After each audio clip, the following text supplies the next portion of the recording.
पाकिस्तान से बड़ी खबर है। बड़ी खबर ये कि वहां ट्रेन हाईजैक हो गया है।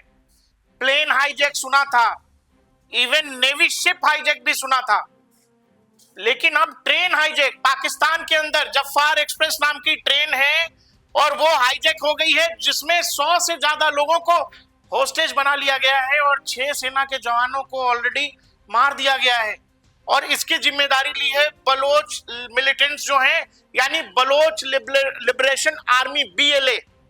आपको पता है पाकिस्तान के अंदर अलग अलग प्रांतों में अलग अलग कहानी चल रही और जिसमें बहुत अग्रेसिवली है TTP और BLA। TTP यानी कि Tehrik Taliban Pakistan, BLA Baloch liberation army, जो ये लड़ाई लड़ रही है कि कल को बलूचिस्तान को पाकिस्तान से अलग किया जाए। और ये खबर ऐसे समय में आ रही है जब पाकिस्तान हमसे ये कह रहा था कि आइए हमारे यहाँ चैंपियंस ट्रॉफी खेलिए, दुनिया के देशों को बुला रहा था अपने यहाँ। और अब ऐसे में एक पूरा का पूरा ट्रेन जो है उसको हाईजैक कर लिया गया है और BLA की तरफ से कहा गया है कि अगर कोई रेस्क्यू ऑपरेशन पाकिस्तानी फोर्सेस की तरफ से चलाया जाता है तो हम इन 100 के 100 लोगों को एक्सक्यूट कर देंगे, खत्म कर देंगे। हमने दुनिया के इतिहास में हाल फिलहाल, आपको कोई पता हो, ट्रेन हाईजैकिंग की खबर, जफ्फार एक्सप्रेस नाम का ये ट्रेन है जिसको वहां हाईजैक किया गया है और पूरी ट्रेन में बलोच मिलिटेंट जो हैं, बलोच लिबरेशन के जो फाइटर्स हैं वो भर गए हैं और उन्होंने बाकायदा लोगों को घेर लिया है और सीधी चेतावनी दे दी है कि अगर कोई रेस्क्यू ऑपरेशन पाकिस्तानी फोर्सेस चलाती हैं तो फिर अंजाम भुगतने के लिए आप तैयार रहें। दुनिया भर में या इसी खबर ने अलग अलग अखबारों, वेबसाइट में अपनी जगह ले ली है। पाकिस्तान में बलोच आर्मी ने ट्रेन हाईजैक की धमकी, सबको उड़ा देंगे। ये वही उसी ट्रेन की तस्वीर है।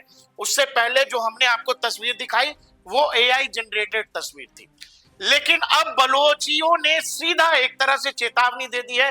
अब इस पूरे कहानी का अलग अलग पक्ष है। एक पक्ष ये है जो बलूचिस्तान में जो BLA है, जो बलोच लिबरेशन फोर्स है, वो लंबे समय से पाकिस्तानी आर्मी, पाकिस्तान के जो हुक्मरान हैं यानी इस्लामाबाद, उन पर सीधा आरोप लगाते रहे हैं कि आप हमारे संसाधनों का, हमारी जमीन का, हमारे लोगों का, उन सब का इस्तेमाल कर रहे हो, लेकिन बलूचिस्तान और बलूचियों को उनको उनका हक नहीं मिल रहा है। कहने का मतलब ये, जो पाकिस्तान के और भी, वो चाहे सिंध हो, वो चाहे खैबर के इलाके हो, वो सभी तमाम जो जगह है उनका आरोप हमेशा से जो पंजाब, पाकिस्तान के पंजाब में रहने वाले लोग हैं, उन पर यह आरोप रहा है कि आप देश भर के संसाधनों का इस्तेमाल केवल पंजाब और पंजाबियों के लिए करते हो। और यही लड़ाई BLA के लोग लंबे समय से लड़ रहे हैं। और अब चूंकि पाकिस्तानी आर्मी खैबर से लेकर बलूचिस्तान के इलाकों में लगातार BLA और TTP के खिलाफ ऑपरेशंस जगह जगह चला रही है, तो आपने हाल फिलहाल में लगातार ये देखा होगा कि BLA और TTP के लोग लगातार पाकिस्तानी आर्मी को निशाना बना रहे हैं, वो चाहे उनका काफिला हो या फिर कोई आर्मी कैंप हो, लगातार इस तरह के हमले हो रहे हैं। और अब ये खबर की पूरी ट्रेन को हाईजैक कर लिया गया है और ये दावा किया जा रहा है कि अगर कोई रेस्क्यू ऑपरेशन चलाया तो पूरी ट्रेन को आग लगा देने की धमकी है, उसमें जितने भी लोग हैं उन सबको खत्म कर देने की धमकी है। दुनिया भर के अखबार 100 से ज्यादा होस्टेजेस बता रहे हैं, लेकिन सोशल मीडिया पर जो कुछ पाकिस्तानी हैंडल्स लिख रहे हैं, जो पाकिस्तानी ट्विटर हैंडल्स लिख रहे हैं, वो ये बता रहे हैं कि इनकी संख्या 500 से ज्यादा हो सकती है। 6 के आसपास जो पाकिस्तानी सेना के जवान हैं उनको खत्म कर दिया जा चुका है। ये बेहद बुरी खबर दुनिया के लिए, हमारे लिए भी, कि हमारे पड़ोसी के साथ, पड़ोसी देश में इतनी बड़ी वारदात को अंजाम दिया गया। जिस समय ये वीडियो मैं बना रहा हूं वहां एक्शन चल रहा है, वहां लगातार ऑपरेशन चल रहा है, पाकिस्तानी एजेंसीज लगातार चीजों पर निगरानी बनाए हुए हैं। लेकिन जिस तरह से BLA का काम करने का तरीका रहा है, बलोच लिबरेशन आर्मी जिस तरह से उनका मोडस ऑपरेंडी है, वो बहुत अग्रेसिव है और वो जो कह रहे हैं वो बिल्कुल वो कर सकने की क्षमता या स्थिति में वो होते हैं। जान का डर उनको होता नहीं है, इसलिए पाकिस्तानी फोर्सेस इस पूरे मामले की गंभीरता को देखते हुए बहुत फूंक फूंक कर कदम रख रही हैं। बताइए, ये वही पाकिस्तान है जिसके आतंक से हम परेशान थे। हमने लंबे समय तक पाकिस्तान को समझाया कि इसमें कुछ नहीं रखा है, कोई बात नहीं है, इस बात से कोई भी मुल्क आतंक के जरिए तो आगे नहीं बढ़ सकता। पाकिस्तान और पाकिस्तान के हुक्मरानों को और वहां का जो सैन्य शासन है उसको ये बात कभी समझ में नहीं आई। उन्होंने अपने आवाम की आंखों में इसी बात का धूल झोंका कि हम भारत से लड़ रहे हैं, हम भारत से लड़ सकते हैं, हम भारत को हरा सकते हैं।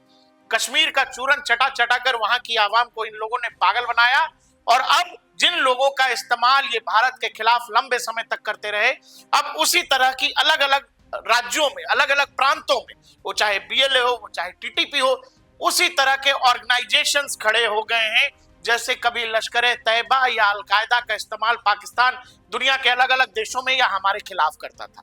अब पाकिस्तान जिन लोगों को या जिस तरह की संस्थाओं को उसने खुद पैदा किया, जिस भस्मासुर को जन्म उसने खुद दिया, अब उस भस्मासुर का इलाज उसके खुद के पास नहीं है। उसके अपने आर्मी के जवान, अपने लोग शहीद हो रहे हैं, मारे जा रहे हैं, लेकिन बीएलए का मुकाबला कर सकने की स्थिति में, टीटीपी का मुकाबला कर सकने की स्थिति में पाकिस्तानी सेना है ही नहीं। भारत से लड़ाई तो आप भूल जाइए। इस पूरे मामले में आप पिछले 2-3 महीने से हम आपको लगातार ये अपडेट दे रहे हैं कि पाकिस्तान अफगानिस्तान बॉर्डर पर भी लगातार टेंशन रहे। वो टेंशन टीटीपी के कारनामों को लेकर रहे, क्योंकि तहरीके तालिबान पाकिस्तान लगातार पाकिस्तानी पोस्ट जो अफगानिस्तान से सटे हुए हैं, पाकिस्तानी आर्मी के, उन पर हमले कर रहा था। बहुत सारे पोस्ट ऐसे हुए जहां पर आर्मी के जवान उन पोस्टों को खाली छोड़कर, मतलब जगह से भाग गए। आप समझ लो पाकिस्तानी आर्मी की हालत। उन इलाकों में, खैबर हो या बलूचिस्तान, इन इलाकों में पाकिस्तानी सेना का जवान अब जाने से डर रहा है। और जिस तरह का विद्रोह ये एक तरीके का हो गया है, ये जो ट्रेन वाली घटना है, इससे संभव है कि पाकिस्तान के अलग अलग फ्रैक्शंस में एक विवाद नया रूप ले ले कि भाई आपको बलूचियों की समस्या, आपको खैबर की समस्या, आपको तहरीके तालिबान को अब अलग तरीके से डील करना पड़ेगा, अलग तरीके से बात करनी पड़ेगी। अगर आपने एक समय में इन मिलिटेंट ग्रुप्स को बैठने के लिए जगह दी थी, कुर्सी पर बिठाकर बातचीत की थी, क्यों? क्योंकि आपको इनका इस्तेमाल दूसरों के खिलाफ करना था। अब ये क्या कर रहे हैं? अब ये आपको ब्लैकमेल करने की सिचुएशन में है। क्यों? क्योंकि इनको आपकी एक एक कमजोरी का पता है, और यही कारण है कि निशाना वो कोई आम नागरिक को नहीं बना रहे। बीएलए हो या टीटीपी, इनका पहला निशाना वो चाहे पाकिस्तानी ब्यूरोक्रेट्स हो, पाकिस्तानी सरकार के नुमाइंदे हो, या तो पाकिस्तानी मिलिट्री का अफसर हो, पाकिस्तानी सेना हो, इन पर सीधा निशाना है बीएलए का। अब बताइए, पूरी की पूरी ट्रेन हाईजैक हो गई है और उसमें उसको खत्म कर देने, बर्बाद कर देने और 100 से ज्यादा लोगों को खत्म कर देने की बात है। आप जब बलूचियों से बात करेंगे, बलूचिस्तान की तमाम रिपोर्ट दुनिया भर में मिल जाएंगी, या खैबर में, या और भी कबीलाई इलाके जो है पाकिस्तान के, वहां पर पाकिस्तानी आर्मी जिस लेवल का नरसंहार करती है वो दुनिया में कहीं देखने को नहीं मिल सकता। इवन आजकल जो सीरिया की खबर चल रही है, वहां भी आपको वैसा कुछ नहीं मिलेगा। वो तो खबरें बताए, जो बलूची हैं उनका आरोप है कि पाकिस्तानी आर्मी जिस तरह का वहां पर जुल्म ढा रही है, वो कभी बाहर निकल करके ही नहीं आती। वो रिपोर्ट्स दुनिया तक कभी आते ही नहीं है जिस लेवल का नरसंहार बलूचिस्तान के इलाके में पाकिस्तानी आर्मी ने किया है। क्यों? क्योंकि इनका सारा प्रोटेस्ट इस बात को लेकर है, बहुत सिंपल लड़ाई। आप हमारे संसाधनों का इस्तेमाल हम पर न करके, पूरे देश पर न करके, केवल एक इलाके और एक खास तरह के तबके पर कर रहे हो, मतलब पंजाब और पंजाबी। अगर बलूचियों के यहां से, बलूचिस्तान से आप तमाम संसाधनों को निकालकर पाकिस्तान का इस्तेमाल कर रहे हैं, मतलब पाकिस्तान के विकास के लिए, तब तो ठीक है। लेकिन आप बलूचियों को नौकरी नहीं देते, आप बलूचियों को सेना में भर्ती नहीं करते, बलूचियों का पाकिस्तान की राजनीति में कोई बहुत मतलब नहीं है, और बलूचिस्तान पाकिस्तान का 40% हिस्सा है। जो अगर आप पाकिस्तान का क्षेत्रफल देखेंगे तो पाकिस्तान के क्षेत्रफल का करीब करीब 40% हिस्सा केवल बलूचिस्तान है। ये देखिए, दुनिया भर के अखबारों ने सेम खबर लिख दी है। इजराइल न्यूज पल्स नाम का एक ट्विटर हैंडल लिखता है, separatist terrorist organisation in the province of Balochistan has hijacked passenger train with about 400 people in the southwest of the country. The hijackers threatened to execute the hostages if a rescue operation is carried out. अगर rescue operation चलाया तो हम एक साथ 400 लोगों को खत्म कर देंगे।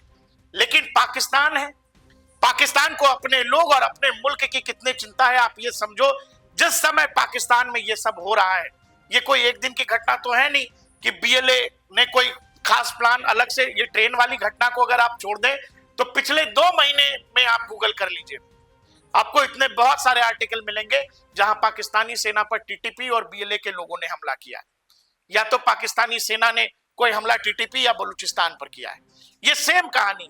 और जिस समय पाकिस्तान इन तमाम इस लेवल की परेशानी से जूझ रहा है, वो क्या कर रहा है, वो बांग्लादेश में इंटरफेयर कर रहा है, बस इसलिए कि थोड़ा सा भारत को किसी तरह से परेशान कर दे। अपने दुख से पाकिस्तान दुखी नहीं है, पाकिस्तान को भारत का सुख ज्यादा दुखी करता है, और यही कारण है कि अपने ही बनाए जाल में वो फंस गया है। आप बताइए, पाकिस्तानी आईएसआई, उसको अपने देश में क्या हो रहा है, अपने देश के खतरे का एनालिसिस करना है, उस पर उसका कोई गौर नहीं। वो क्या है, वो ये दिमाग लगा रहे हैं कि क्या बांग्लादेश की आर्मी में कोई फेरबदल हो सकता है, क्या बांग्लादेश का सैन्य चीफ बदला जा सकता है। और जिस समय आईएसआई बांग्लादेश में ये सब करने की फिराक में है, उसके देश में ट्रेन हाईजैक हो रहा है। ये वो घटनाएं होती है, कोई भी आतंकी वारदात किसी भी देश में जब होती है, तो चाहे रॉ हो, आईएसआई हो, मोसाद हो, सीआईए हो, ये एजेंसियां क्यों होती हैं? अगर लादेन ने 9/11 को अंजाम दिया तो ये सबसे बड़ा फेल्योर था सीआईए का।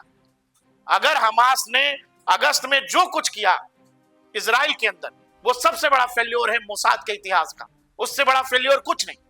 हमारे यहां जो मुंबई में 26/11 हुआ, वो हमारी एजेंसियों का फेल्योर है। वैसे ही जो ट्रेन हाईजैक हुआ है पाकिस्तान के अंदर, वो आईएसआई का फेल्योर है। लेकिन आईएसआई कभी पाकिस्तान की थी ही नहीं। ये सब के सब बैठे हुए जमीन पर कमीशन खाने वाले, और बस ये सपना पालना है कि हम भारत को परेशान कर लेंगे, हम भारत को बदनाम कर लेंगे, इसी में लगे रहते हैं और अपने देश में कुछ नहीं संभाल पा रहे। अब जो कुछ आप सिचुएशन देख रहे हो इस हाईजैकिंग की, इसकी कहानी कोई एक दिन की नहीं है, बहुत लंबा प्लानिंग होगा। लेकिन आपका दिमाग तो उधर लगता नहीं है, आपका दिमाग तो बांग्लादेश में लगा हुआ है, और अपने देश में वो सब हो रहा है जो आप भारत के खिलाफ चाहते हो। दूसरी कहानी ये कि जिन लोगों ने आज ये ट्रेन हाईजैक किया, वो कौन लोग हैं, मैंने आपको वो भी बता दिया। बलूचिस्तान पाकिस्तान का 40% हिस्सा है, 40%। और ये लंबे समय से ये लड़ाई लड़ रहे हैं कि हमें अलग कर दो, हमारा अलग देश बना दो। और जो हालत पाकिस्तानी आर्मी, आईएसआई, वहां के हुक्मरानों की है, कोई बड़ी बात नहीं है कि आने वाले समय में पाकिस्तान के कई सारे टुकड़े हो जाएंगे, क्योंकि इस हाईजैकिंग से कहानी बहुत आगे तक जाने वाली है।